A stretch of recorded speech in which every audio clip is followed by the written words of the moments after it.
friends, welcome to Samayal. இன்னைக்கு நம்ம Madurai special மல்லிகைப்பூ இட்லி எப்படி செய்யறதுன்னு பார்க்க போறோம். ரொம்ப டேஸ்டா நல்லா சாஃப்ட்டா இருக்குங்க. இதுல நிறைய டிப்ஸ் அண்ட் ட்ரிக்ஸ் எல்லாம் கொடுத்திருக்கேன். ரெசிபிக்குள்ள போறதுக்கு முன்னாடி Samayalோட ரெட் கலர் subscribe பட்டனை பிரஸ் பண்ணிடுங்க. பக்கத்துல இருக்கிற பெல் ஐகானையும் பிரஸ் பண்ணிடுங்க. உடனுக்குடன் நீங்க அப்டேட்ஸ் எல்லாம் கிடைச்சிரும் உங்களுக்கு. மறக்காம இந்த வீடியோக்கு லைக் கொடுத்துருங்க. நான் 4 கப் அளவு இட்லி அரிசி எடுத்து ஒரு பவுல்ல தனியா ஊற வச்சிருக்கேங்க. இன்னொரு பவுல்ல 1/2 கப் அளவு உளுந்தும் 1 டீஸ்பூன் அளவு வெந்தயத்தையும் தனியா ஊற வச்சிருக்கேன். இது 4 மணி நேரம் ஊற வச்சிருக்கணும்.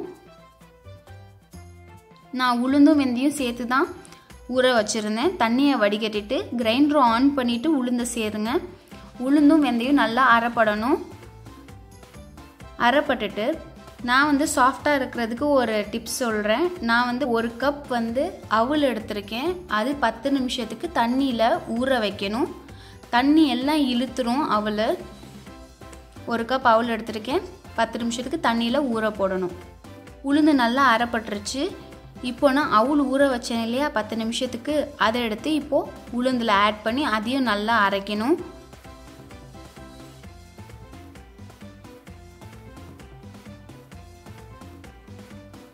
இப்போ நான் 4 கப் அரிசி ஊற வச்சிருந்தேன். அந்த அரிசியில் இருக்க தண்ணியை வடிகட்டிட்டு அதையும் சேர்த்து நல்லா அரைப்படணும்.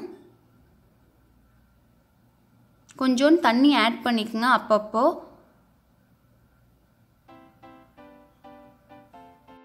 இட்லி மாவு ரெடி ஆயிடுச்சு. இட்லி மாவு ரொம்பவும் நைஸாக இருக்கக்கூடாது. கொஞ்சமாக லைட்டாக நரன்னு இருந்தால் தான் இட்லிக்கு ரொம்ப நல்லா இருக்கும். நான் இப்போ கிரைண்டர் ஆஃப் பண்ணிடுறேன். நம்ம மாவு ரெடி ஆயிடுச்சு. நம்ம இப்போ ஒரு பவுலில் ட்ரான்ஸ்ஃபர் பண்ணிக்கலாம். நான் டெப்பவர் யூஸ் பண்ணுறேங்க. ஏன்னா மாவுக்குன்னே தனியாக ஒரு பாக்ஸ் வச்சுருக்கேன். டெப்பவரில் ரொம்ப நாளைக்கு மாவு புளிக்காமே இருக்கும், நல்லா இருக்கும். அதனால் நான் டெப்பவரில் பாக்ஸ் வச்சுருக்கேன். அதில் நான் ஊற்றிக்கிறேன்.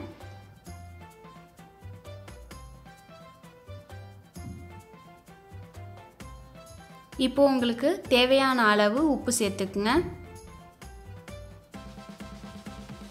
சேர்த்து நல்லா கலக்கி விட்டுருங்க. நான் ஸ்பூனாலேயே கலக்கி விட்டுருக்கேன். நீங்கள் கையால் கூட கலக்கி விடலாம்.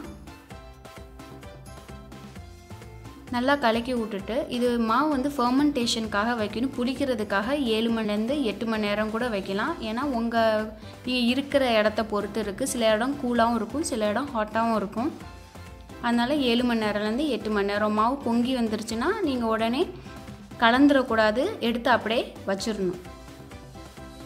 இம்பார்ட்டண்டான டிப்ஸ் கொடுக்குறேன். மாவு நல்லா பொங்கி வந்துருச்சு. மாவு கலக்கிடக்கூடாது. இட்லிக்கு ரொம்ப முக்கியமானது மாவு பொங்காமல் அப்படியே எடுத்து இட்லி தட்டில் போட்டால் தான் நல்லா பொசுன்னு வரும்.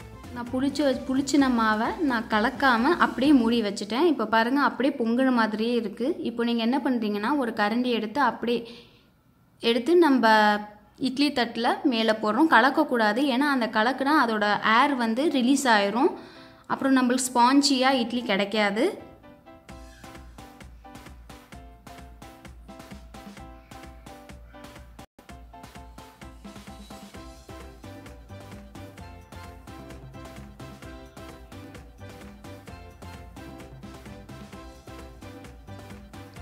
நான் இட்லி சட்டியில் தண்ணி ஊற்றி வச்சுருந்தேன், கால் தண்ணி.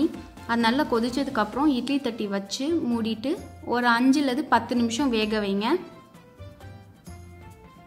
10 நிமிஷத்துக்கு அப்புறம் நம்ம இட்லி நல்லா வெந்துருச்சு. இப்போ நான் பிளேட்டில் தனியாக செப்பரேட் பண்ணி வச்சிடுறேன். பாருங்கள், நம்ம மல்லிகைப்பூ இட்லி ரெடி ஆயிடுச்சு. நல்லா சாஃப்டாக, நல்லா ஸ்பாஞ்சாக, நல்லா மெத்துன்னு இருக்குது.